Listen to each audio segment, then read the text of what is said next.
Welcome to YouTube channel. कैसे हैं आप सभी? उम्मीद करते हैं स्वस्थ होंगे, मस्त होंगे और आपकी पढ़ाई शानदार चल रही होगी।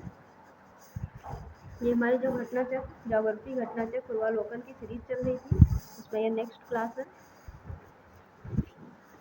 ये आपके लिए यूपी पीसीएस, किसी भी स्टेट पीसीएस के लिए, आरओ ARO के लिए, यूपीएससी के लिए, अदर एग्जाम्स के लिए, अदर कम्पिटेटिव एग्जाम्स जितने भी हैं सबके लिए मोस्ट इम्पॉर्टेंट है, जिसमें भी ज्योग्राफी पूछी जाती है। आइए स्टार्ट करते हैं।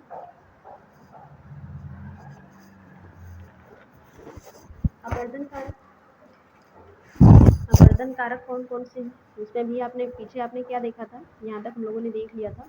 जो मिट्टी का निर्माण होता है ऊपरी परत के टूटने और फूटने से होता है। इसमें अपर्दन के कारक क्या क्या है? अपर्दन के कारक होता है वनस्पति, वाटर, क्लाइमेट। ये सब आपके क्या होते हैं? कारक होते हैं अपर्दन के।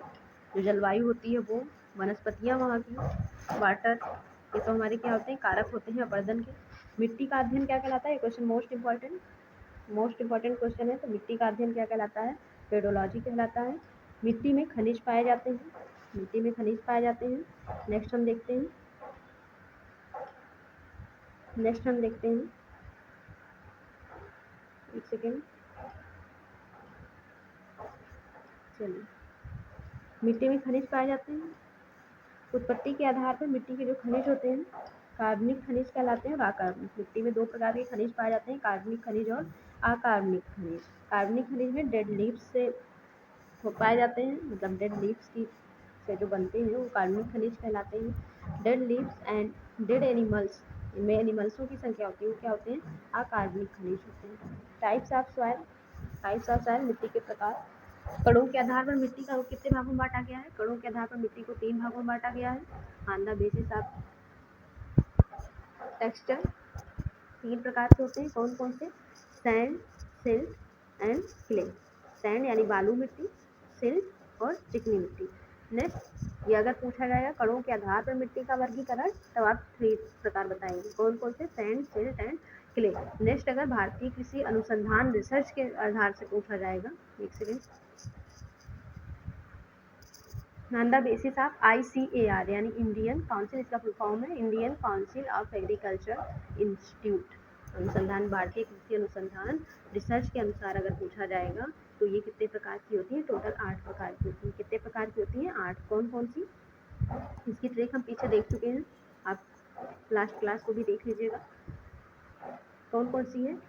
जलोढ़ मिट्टी, एलुवियल सॉइल, नेक्स्ट काली मिट्टी, ब्लैक सॉइल, लाल मिट्टी, रेड सॉइल, लेटेराइट मिट्टी, प्लेटिरल सॉइल, पर्वतीय मिट्टी, माउंटेन सॉइल, एंड मरुस्थलीय मिट्टी, डेजर्ट सॉइल, पीट या दलदली मिट्टी, और अम्लीय या क्षारीय मिट्टी, एसिडिक एंड एल्काइन सॉइल। ठीक है, ये 8 प्रकार होते हैं। कब? जब भारतीय कृषि अनुसंधान संस्थान के अनुसार पूछा जाएगा तब आपके 8 होते हैं, और कणों के बेसिस से पूछा जाएगा तो 3 होते हैं। कौन कौन से 3 होते हैं? अभी आपने देखा था कि सैंड, सिल्ट एंड क्ले, ये 3 थे आपके। नेक्स्ट देखते हैं जलोढ़ मृदा के बारे में।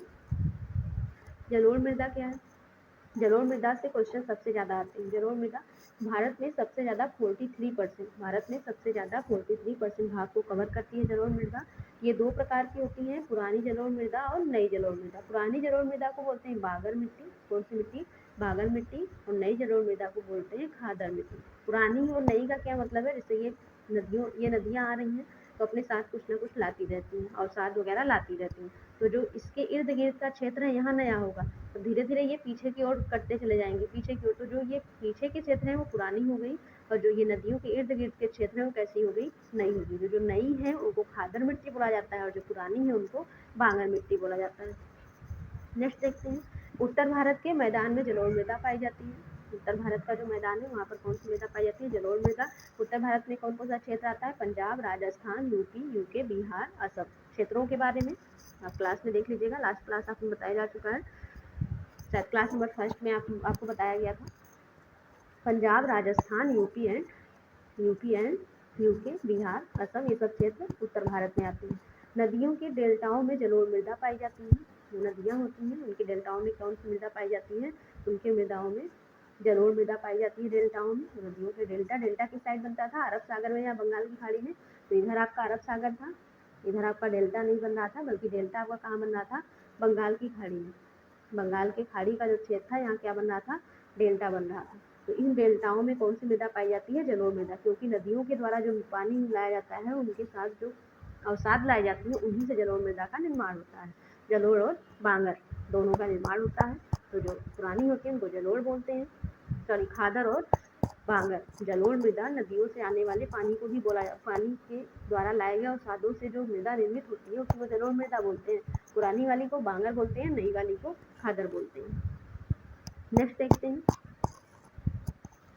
नदियों के डेल्टाओं में जलोढ़ मृदा पाई जाती है। हिमालय पहाड़ों से काट कर नदियों द्वारा लाई गई मिट्टी को कहा जाता है। हिमालय के जो पहाड़ हैं वहाँ से जो हिमालयी पहाड़ी क्षेत्र जो है वहाँ से नदियों द्वारा जो काट कर मिट्टियाँ लाई जाती हैं उन्हीं को क्या बोला जाता है, जलोढ़ मृदा बोला जाता है। मालवा के पठार पर काली मिट्टी पाई जाती है। काली मिट्टी से भी काफ़ी क्वेश्चन आते हैं, तो काली मिट्टी को भी देख लेंगे। काली मिट्टी से मोस्ट इम्पॉर्टेंट क्वेश्चन, दक्कन के पठार पर भी काली मिट्टी भी पाई जाती है। नेक्स्ट हम देखते हैं आगे, परिस्थितिकी आधार पर मिट्टी के प्रकार। अभी हमने किसके देखा था, ICAR के अकॉर्डिंग, कणों के आकार के अकॉर्डिंग 3 थे, ICAR के अकॉर्डिंग 8 थे। अब देखते हैं पारिस्थितिकी आधार पर। पारिस्थितिकी आधार पर मिट्टियाँ 5 प्रकार की होती हैं। कितनी, 5 प्रकार की। अवशिष्ट मिट्टी, वाहित मिट्टी, जलोढ़ मिट्टी, वातौड़ मिट्टी और सैल मिट्टी। जलोढ़ मिट्टी अभी आपने देखा कि जल द्वारा लाई हुई दूसरे स्थान पर जो पहुँचती हैं मिट्टियाँ उन्हीं को क्या बोलते हैं, जलोढ़ मिट्टी। सैल मिट्टी पृथ्वी के आकर्षण द्वारा दूसरे स्थान पर पहुँचती हैं, उनको बोलते हैं सैल मिट्टी, आकर्षण के द्वारा। पृथ्वी के क्षेत्रफल पर 4 मिट्टी सर्वाधिक पाई जाती हैं। कौन कौन सी, जलोढ़, लाल, काली और लेटेराइट। अभी आपने देखा कि जलोढ़ मिट्टी कितनी पाई जाती है, 43%, लाल मिट्टी 18%, काली मिट्टी 15% एंड लेटेराइट मिट्टी 3.7%। जलोढ़ मिट्टी 43%, लाल मिट्टी 18%, काली मिट्टी 15%, लेटेराइट मिट्टी 3.7%। ये 4 मिट्टियाँ भारत के क्षेत्रफल पर सर्वाधिक पाई जाती हैं।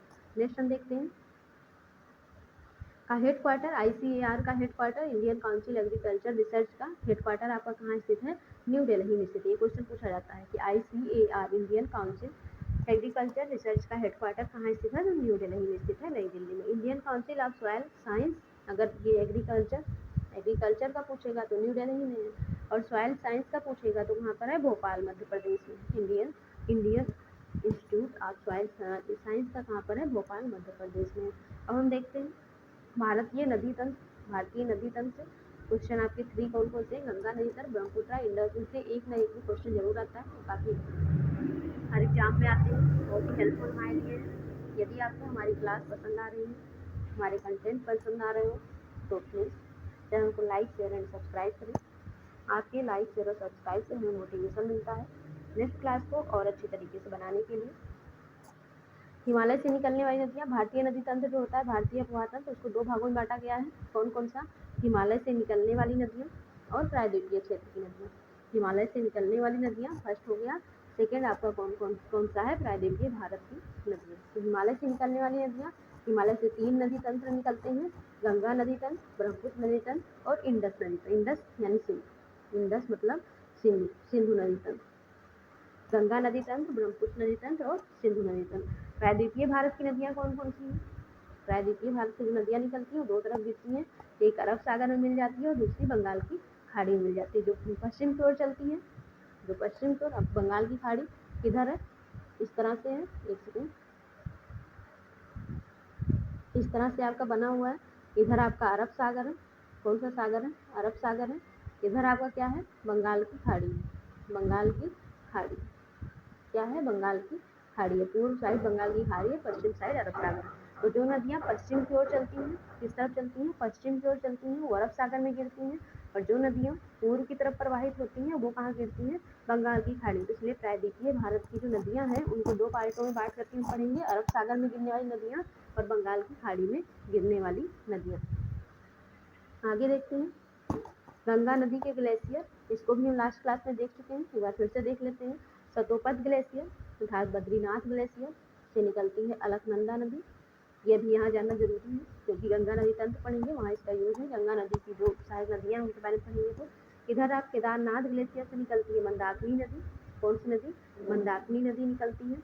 नेक्स्ट इधर कौन सी निकलती है, भागीरथी नदी, कौन सी नदी, भागीरथी नदी। अब ये जो भागीरथी नदी है ये आपकी यहाँ पर देवप्रयाग नामक स्थान की अलकनंदा से मिलती है और उसके आगे किस नाम जानी जाती है, गंगा नदी के नाम से। किस नाम से जाती है, गंगा नदी के नाम से जानी जाती है। ठीक है, आगे हम देखते हैं। आगे हम देखते हैं आपको ये धौली गंगा, अलकनंदा नदी और धौली गंगा नदी किस स्थान पर मिलती है, या कि धौली गंगा आ रही है किस स्थान पर मिलते हैं, धौली गंगा। इसके पीछे हम आपको याद करने बता चुके हैं, आप पीछे की क्लास देखिएगा। धौली गंगा और सतोपथ नदी, सतोपथ ग्लेशियर से निकलने वाली अलकनंदा नदी ये किस स्थान पर मिलती है, विष्णुप्रयाग से। कभी किसके चरण को आप धुलना चाहेंगे, विष्णु जी के चरण को धुलना चाहेंगे।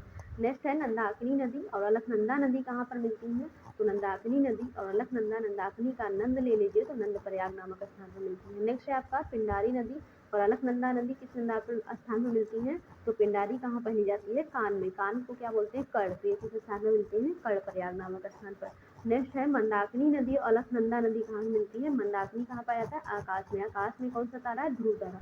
ध्रुव से मिलता जुलता हम किसको बना सकते हैं, रुद्र को। तो रुद्र प्रयाग नामक स्थान पर यह मिलती है। नेक्स्ट है भागीरथी नदी, कहाँ मिलती है, अलकनंदा में। तो भाग हमारा कौन बनाता है, देवता, देव। तो देव प्रयाग नामक स्थान मिलती है। बाकी आपका यहाँ पे लिखा हुआ है, लास्ट क्लास में इसको हम डिटेल से देख चुके हैं। नेक्स्ट क्लास में हम पढ़ेंगे नदी तंत्र के बारे में, नदियों के बारे में, जो मोस्ट इम्पॉर्टेंट टॉपिक है, लगभग हर एग्जाम में आता है। तो हम आगे की क्लास अगले डे कंटिन्यू करते हैं। Thanks for watching. आपको क्लास यदि पसंद आता है तो please like, share and subscribe करें। Thank you, bye bye and take care.